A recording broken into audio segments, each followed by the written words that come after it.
আমরা আজকে মাইথনের second day এই গেস্টদের নিয়ে আজকে আমরা বেরিয়েছি। প্রথমে আমরা এখানে কল্যাণেশ্বরী মন্দিরে গেলাম, সেখানে গিয়ে সবাই পুজো দিল। ওই এই নৌকোটা করে আমরা তারপরে এলাম এখানে আনন্দদ্বীপ বলে একটা দ্বীপ আছে, অনেকগুলো দ্বীপ আছে, তার মধ্যে এটা একটা আনন্দদ্বীপ। এই যে আমাদের গেস্টরা নৌকোতে সবাই নামেনি। খুব সুন্দর পরিবেশটা, ওই দূরে দেখা যাচ্ছে ওই হোটেলে আমরা স্টে করছিলাম। এই নৌকো করে কিছুক্ষণ ঘুরে দেখা যাক, মোটামুটি 4টে দ্বীপ দেখা হয়ে বলেছে এরা। এই দ্বীপটাতে বেসিক্যালি কিছু নেই আসলে, এরকম চারিদিকে দামোদর নদী, মাঝখানে একটা দ্বীপের মধ্যে একটা নতুন টাইপের অভিজ্ঞতা।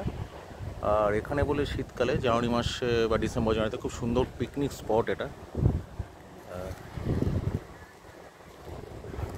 অসাধারণ দৃশ্য। আর যেটা বারবার বলছিলাম কালকে, যে সত্যি ওয়েদারটা অসম্ভব ভালো, অসম্ভব ভালো। মানে আমি হাফ স্লিপ পরে আছি, বেশ হাতে মানে শীতের ভাব আসছে। এনিওয়ে, এবার আমরা ফিরে যাব, মানে অন্য একটা দ্বীপে যাব, পরে আবার জানাচ্ছি।